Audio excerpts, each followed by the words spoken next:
श्रीमद्भागवत महापुराण प्रथम खंड पंचम स्कंद सातवां अध्याय भरत चरित्र। श्री सुखदेव जी कहते हैं, राजन, महाराज भरत बड़े ही भगवत भक्त थे। भगवान ऋषभ देव ने अपने संकल्प मात्र से उन्हें पृथ्वी की रक्षा करने के लिए नियुक्त कर दिया। उन्होंने उनकी आज्ञा में स्थित रहकर विश्वरूप की कन्या पंचजनी से विवाह किया।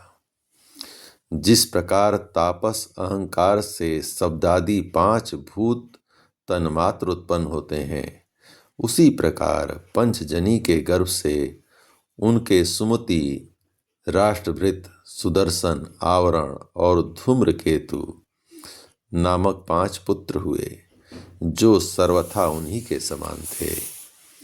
इस वर्ष को, जिसका नाम पहले अजनाभ वर्ष था, राजा भरत के समय से ही भारतवर्ष कहते हैं। महाराज भरत बहुज्ञ थे।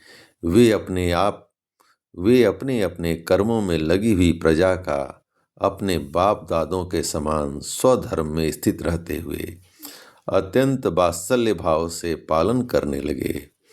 उन्होंने होता, अध्वर्यु, उद्गाता और ब्रह्मा, इन 4 ऋतुजों द्वारा कराए जाने वाले प्रकृति और विकृति, दोनों प्रकार के अग्निहोत्र, दर्श, पूर्णमास, चातुर्मास, पशु और सोम आदि छोटे बड़े क्रतुओं से यथा समय श्रद्धापूर्वक यज्ञ और कृत रूप श्री भगवान का यजन किया। इस प्रकार अंग और क्रियाओं के सहित भिन्न भिन्न यज्ञों के अनुष्ठान के समय जब अर्धेरुगण आहुति देने के लिए हवि हाथ में लेते, तो यजमान भरत उस यज्ञ कर्म से होने वाले पूर्ण रूप फल को यज्ञ पुरुष भगवान वासुदेव के अर्पण कर देते। वस्तुतः वे परम ब्रह्म ही इंद्रादि समस्त देवताओं के प्रकाशक, मंत्रों के वास्तविक प्रतिपाद तथा उन देवताओं के भी नियामक होने से मुख्य कर्ता एवं प्रधान देव हैं। इस प्रकार अपनी भगवत अर्पण बुद्धि रूप कुशलता से हृदय के राग द्वेषादि मलों का मार्जन करते हुए वे सूर्यादि सभी यज्ञ भोक्ता देवताओं का भगवान के नेत्रादि अवयवों के रूप में चिंतन करते थे। इस तरह कर्म की शुद्धि से उनका अंतःकरण शुद्ध हो गया।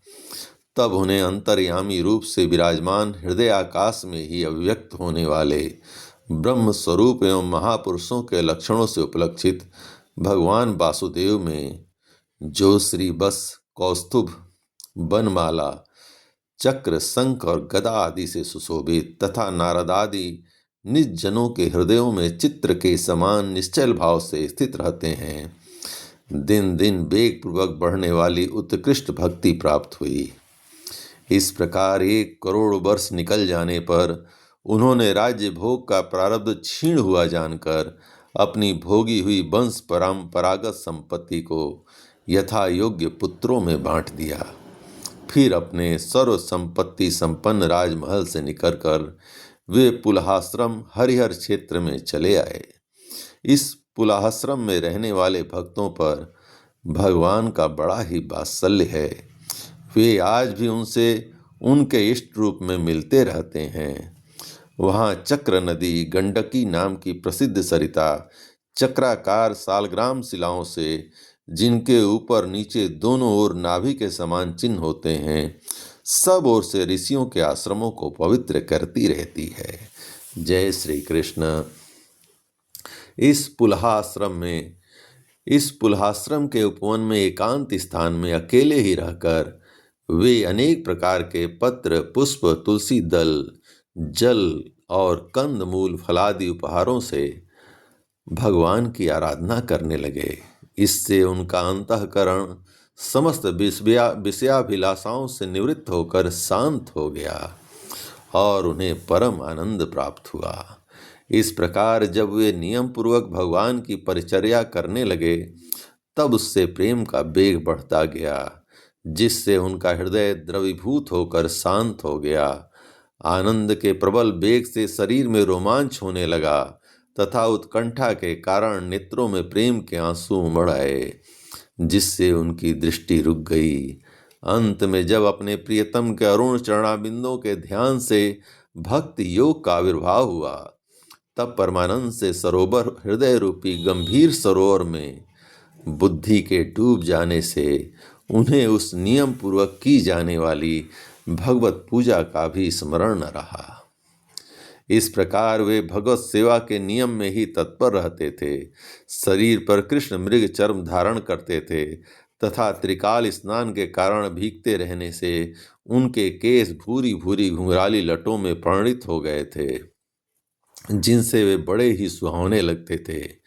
वे उदित हुए सूर्यमंडल में सूर्य संबंधी ऋचाओं द्वारा ज्योतिर्मय परम पुरुष भगवान नारायण की आराधना करते और इस प्रकार कहते: भगवान सूर्य का कर्म फलदायक तेज प्रकृति से परे है। उन्होंने संकल्प के द्वारा इस जगत की उत्पत्ति की है, फिर वही अंतर्यामी रूप से इसमें प्रविष्ट होकर अपनी चित्त शक्ति द्वारा विषय लोलुप जीवों की रक्षा करता है। हम उसी बुद्धि प्रवर्तक तेज की शरण लेते हैं। जय श्री कृष्ण। इस प्रकार भगवान श्री कृष्ण की महान कृपा से श्रीमद् भागवत महापुराण प्रथम खंड पंचम स्कंद का 7वां अध्याय संपूर्ण हुआ। जय श्री कृष्ण।